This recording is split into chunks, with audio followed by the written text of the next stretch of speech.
कार्तिक मातम्य 29वां अध्याय। राजा पृथु ने कहा, हे नारद जी, आपसे कलह ने जिस प्रकार मुक्ति पाई, ये सारी कथा आपने हमको सुनाई है और हमने भली प्रकार से सुनी है। हे देव ऋषि, ये काम उन दो नदियों के प्रभाव से हुआ था।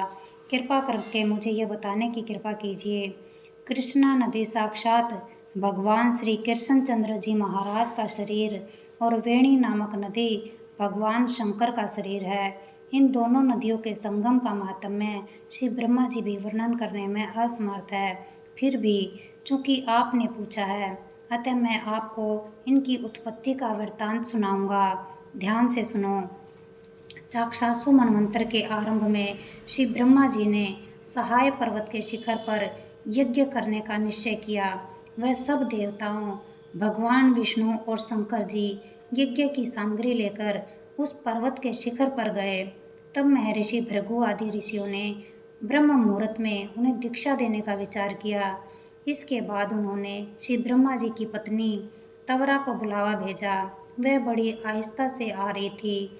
इसी बीच में भृगु जी ने विष्णु जी से पूछा कि हे प्रभु, आपने तवरा को शीघ्रता से बुलाया था, वह अभी तक क्यों नहीं आई? ब्रह्म मुहूर्त टल गया।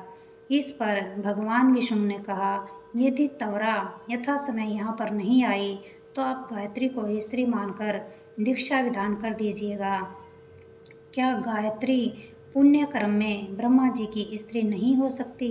नारद जी बोले, भगवान शंकर ने भी विष्णु जी की बात का समर्थन किया। यह बात सुनकर भृगु जी ने गायत्री को श्री ब्रह्मा जी की दाईं ओर बिठाकर दीक्षा विधान आरंभ कर दिया। ऋषि मंडल गायत्री को दीक्षा दे ही रहा था कि इतने में तवरा भी यज्ञ मंडप में आ पहुंची। श्री ब्रह्मा जी के पास में गायत्री को देखकर ईर्ष्या से क्रोधित होकर तवरा ने कहा, जहाँ अपूज्यों की पूजा होती है और पूज्यों की अप्रतिष्ठा होती है, वहाँ पर दुर्भिक्ष, मृत्यु तथा भय तीनों अवश्य में हुआ करते हैं। यह गायत्री जी ब्रह्मा जी के दाएं ओर बैठी मेरे स्थान पर बैठी है। यह अदृश्य बहने वाली नदी होगी।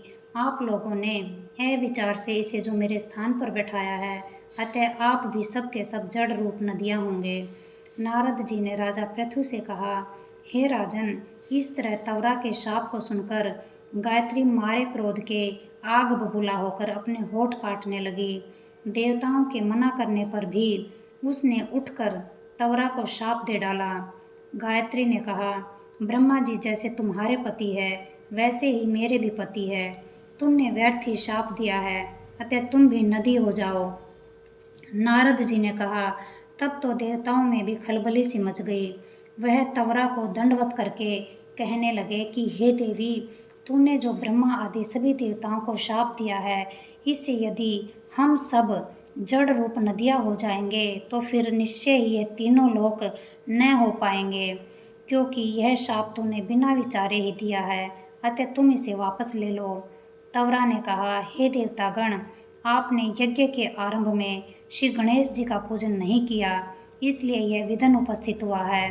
मेरा यह शाप कभी खाली नहीं जा सकता, इसलिए आप सब अपने अंगों से जड़ीभूत होकर अवश्य में वो नदियाँ बनोगे। हम दोनों सोते भी अपने अपने अंशों से पश्चिम में बहने वाली नदियाँ बनेंगी। नारद जी ने राजा पृथु से कहा, तवरा के यह वचन सुनकर सभी देवता विष्णु शंकर आदि अपने अपने अंशों से नदियाँ बन गए। भगवान विष्णु के अंश से कृष्णा, भगवान शंकर के अंश से वेणी तथा श्री ब्रह्मा जी के अंश से ककुदमवती नाम वाली नदियाँ उत्पन्न हो गई।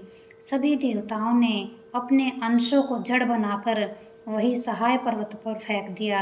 फिर उन लोगों के अंश अलग अलग नदियों के रूप में बहने लगे। देवताओं के अंशों से हजारों की संख्या में पश्चिम वाहिनी नदियाँ उत्पन्न हो गई।